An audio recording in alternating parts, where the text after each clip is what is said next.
অবিভক্ত মেদিনীপুর জেলার একেবারে দক্ষিণে অবস্থিত বর্তমান পূর্ব মেদিনীপুরের দীঘার সমুদ্র সৈকত এবং তার আশেপাশের সায়েন্স সেন্টার, শঙ্করপুর, জুনপুর, তাজপুর, মন্দারমণি প্রভৃতি দ্রষ্টব্য স্থানগুলি ভ্রমণের জন্য নিখিলবঙ্গ শিক্ষক সমিতি এবিটিএ 1991 খ্রিস্টাব্দে নিউ দীঘাতে প্রতিষ্ঠা করেছে খুবই স্বল্প মূল্যের হলিডে হোম রথীন্দ্রকৃষ্ণ বিরাম নিলয়।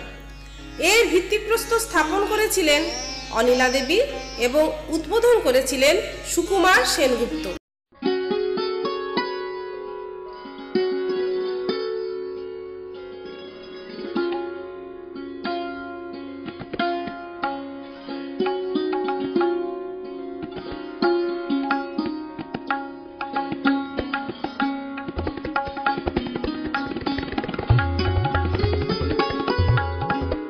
আমরা এই মুহূর্তে দাঁড়িয়ে রথীন্দ্রকৃষ্ণ বিরাম নিলয় নিখিলবঙ্গ শিক্ষক সমিতি, ভারতবর্ষ তথা বিশ্বের অন্যতম প্রাচীন শিক্ষক সংগঠন যা এবিটিএ নামে পরিচিত, তারই বিরাম নিলয় বা হলিডে হোমের সামনে।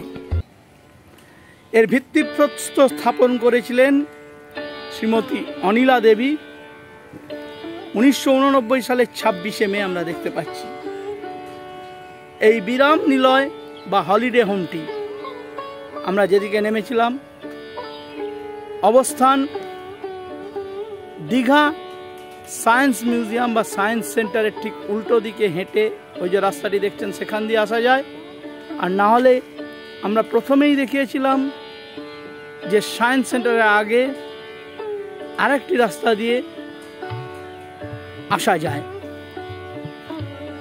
তাজ হোটেল বললে তার পাশে, সায়েন্স মিউজিয়াম স্টপেজে নামলে হেঁটে 2 মিনিটের রাস্তা, সমুদ্রের বিচ থেকে লাগে হেঁটে 4 মিনিট আমরা দেখিয়েছি। পাশে নীল ভবনটি তন্তুজের বিশ্রামালয় বা হলিডে হোম, আর এপাশের সারি সারি নারকেল গাছ ঘেরা যে পাঁচিল দিয়ে বিশ্রামালয় দেখতে পাচ্ছেন, ওটি সেল বা স্টিল অথরিটি অফ ইন্ডিয়ার বিশ্রামালয়। আমরা এবার ঢুকব এবিটিএ বা নিখিলবঙ্গ শিক্ষক সমিতির হলিডে হোম রথীন্দ্রকৃষ্ণ বিরামালয়ে। এই যে দেখছেন মূল গেট বন্ধ থাকে, গাড়ি ছাড়া 4 চাকা গাড়ি ঢুকলে খোলা হয়। দুধারে 2টি গেট আছে।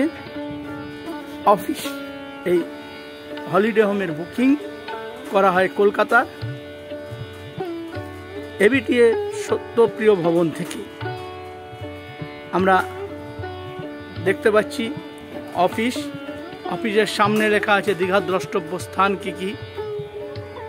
এই অফিস থেকেই পাশের টোটো স্ট্যান্ড বা অটো স্ট্যান্ড থেকে গাড়ি ভাড়া করে মোহনা, তাজপুর, শঙ্করপুর, টয় ট্রেন, জগন্নাথ মন্দির, Mandarmani, marine aquarium, Amarabati park, বিজ্ঞান কেন্দ্র, ঢেউসাগর পার্ক, উদয়পুর, তালসারি, চন্দনেশ্বর মন্দির, ভুবনেশ্বর মন্দির, বিচিত্রপুর প্রভৃতি স্থানে যাওয়া যায়।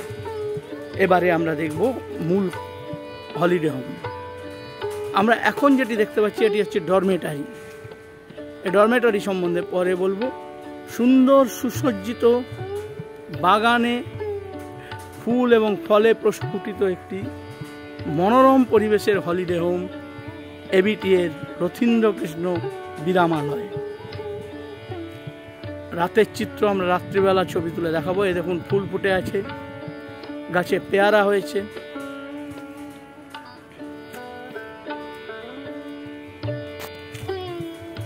যত্ন সহকারে বাগান পরিচর্যা করা হয়।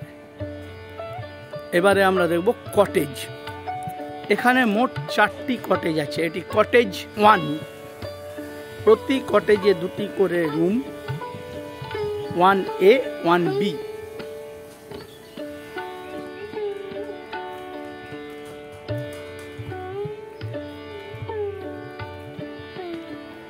কটেজ 1 এর পেছনে কটেজ 2 এর সামনে দেখুন ফুলের বাগান, জবা ফুল।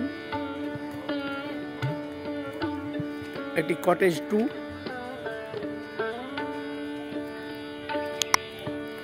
আমরা এগিয়ে যাচ্ছি কটেজ 3।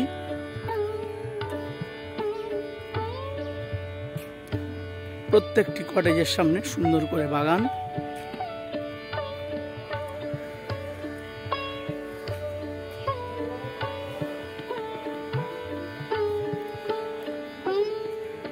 এবং কটেজ 4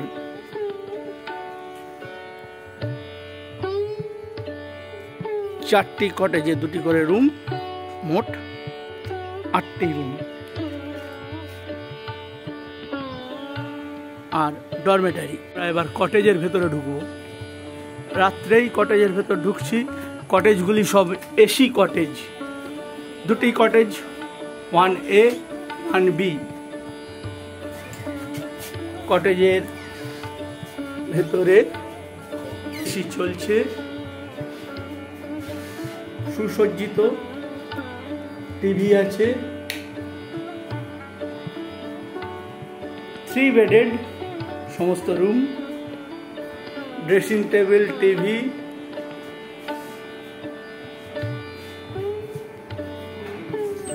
বাথরুম, অ্যাটাচ বাথ প্রত্যেকটা কটেজের সঙ্গে, ওয়াশ বেসিন,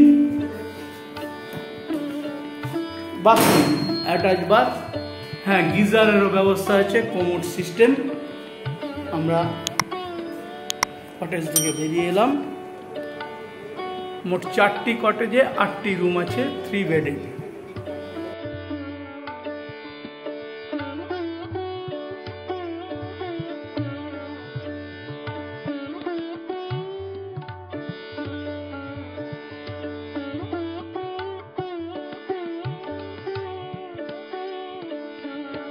ডরমেটারি, 2টি তলায় ডরমেটারি।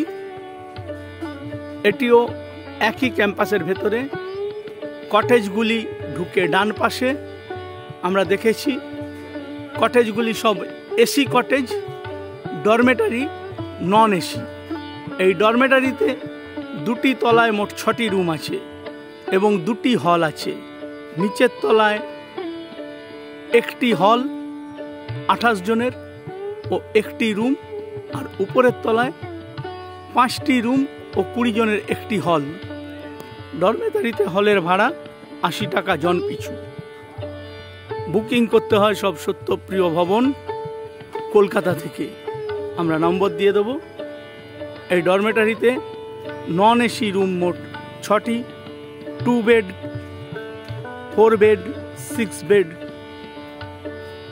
5টি উপরতলায় এবং 1টি নিচের তলায়। আসছেন সর্বক্ষণের কর্মী তারকদা। এনারই পরিচর্যায় গড়ে উঠেছে এই বাগান। সঙ্গে আছেন সুভাষদা, তারকদা চলেছেন। আমরা দেখছি কটেজ আর ডরমেটারি রথীন্দ্র কৃষ্ণ বিরাম নিলয় এবিটি এর থেকে সস্তা দীঘায় থাকার সুন্দর মনোরম পরিবেশে আর কোনো হোটেল নেই। আর আমরা আগেও বলেছি, এই যে উল্টো দিকে দেখুন, গেটের বাইরে উল্টো দিকে ফরেস্টের বন, ডান পাশে সুপ্রশস্ত বাগানের পরেও জায়গা আছে। এখানে পরবর্তীকালে আরও কটেজ বা রুম তৈরি হবে। এটি অফিস ঘর।